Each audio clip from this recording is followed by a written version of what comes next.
संतान की दीर्घायु की कामना का पर्व हलषष्ठी की कथा। इस कथा को पूरा जरूर सुनिएगा। इस कथा को सुनने मात्र से होगी संतान की प्राप्ति और उसकी दीर्घायु। और आप इस चैनल पर पहली बार आए हैं तो चैनल को सब्सक्राइब जरूर कीजिए।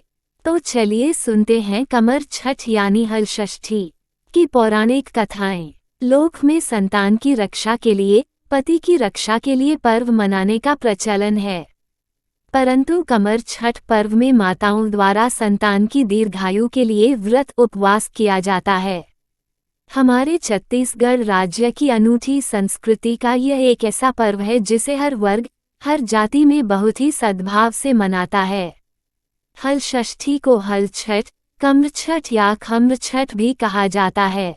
ये पर्व भाद्रपद मास के कृष्ण पक्ष की षष्ठी तिथि को मनाया जाता है। संतान प्राप्ति व उनके दीर्घायु सुखमय जीवन की कामना रखकर माताएं इस व्रत को रखती है तथा इसके नियम कायदों का बड़ी सावधानी से पालन भी करती हैं। इस दिन माताएं सुबह से ही महुआ पेड़ की डाली का दातून कर स्नान कर व्रत धारण करती है। भैंस के दूध की चाय पीती है तथा दोपहर के बाद घर के आंगन में, मंदिर, देवालय या गांव के चौपाल आदि में बनावटी तालाब सगरी बनाकर उसमें जल भरते हैं। सगरी का जल जीवन का प्रतीक है। सगरी के पार में बेलपत्ती, बेर, पलाश, बूल आदि पेड़ों की टहनियों तथा काशी के फूल को लगाकर सजाते हैं। सामने एक चौकी या पाटे पर गौरी गणेश कलश रखकर हलषष्ठी देवी की मूर्ति भैंस के घी में सिंदूर से मूर्ति बनाकर उनकी पूजा करते हैं। साड़ी आदि सुहाग की सामग्री भी चढ़ाते हैं तथा हलषष्ठी माता की छल कहानी को कथा के रूप में श्रवण करते हैं। इस पूजन की सामग्री में पसत चावल, बिना हल जुते हुए जमीन से उगा हुआ धान का चावल, महुआ के पत्ते, धान की लाई, भैंस के दूध, दही व घी आदि रखते हैं। बच्चों के खिलौनों जैसे भौरा, बाटी आदि भी रखा जाता है। बल्कि ग्रामीण क्षेत्रों में गैडी हरियाली त्योहार के दिन बच्चों के चढ़ने के लिए बनाया जाता है, उसको भी सगरी में रखकर पूजा करते हैं क्योंकि गैडी का स्वरूप पुनर्तः हल से मिलता जुलता है तथा बच्चों के ही उपयोग का है। पसत चावल, वाइल्ड राइस।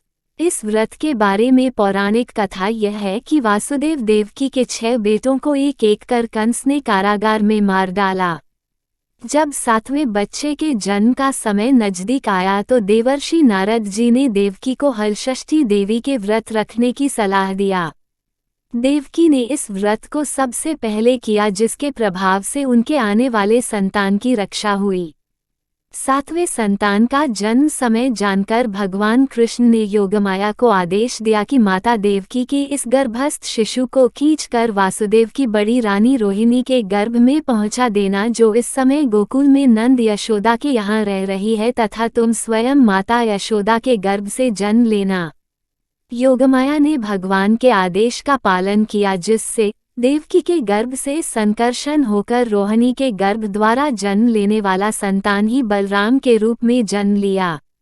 उसके बाद देवकी के 8वें संतान के रूप में साक्षात भगवान कृष्ण प्रकट हुए। इस तरह हलषष्ठी देवी के व्रत पूजन से देवकी के दोनों संतानों की रक्षा हुई। हलषष्ठी का पर्व भगवान कृष्ण व भैया बलराम से संबंधित है। हल से कृषि कार्य किया जाता है तथा बलराम जी का प्रमुख हथियार भी है।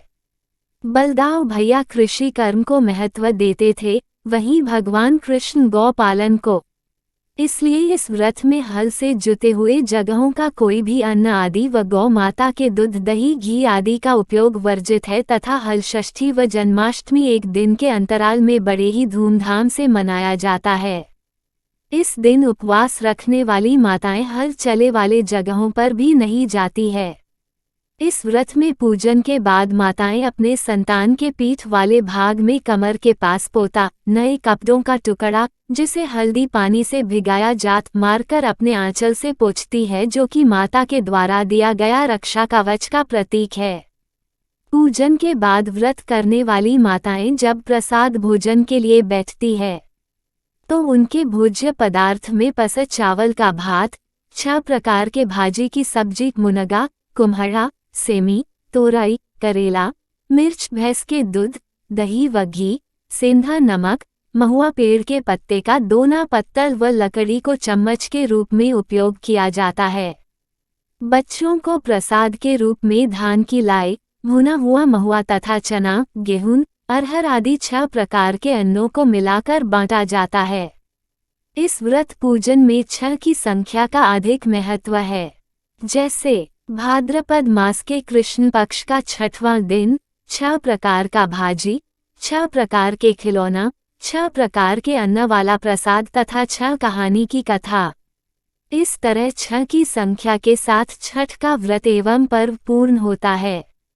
वीडियो को लाइक, कमेंट और शेयर कीजिए और डेली इसी प्रकार की भक्ति से जुड़ी कथा देखने सुनने के लिए हमारे YouTube चैनल को सब्सक्राइब जरूर कीजिए।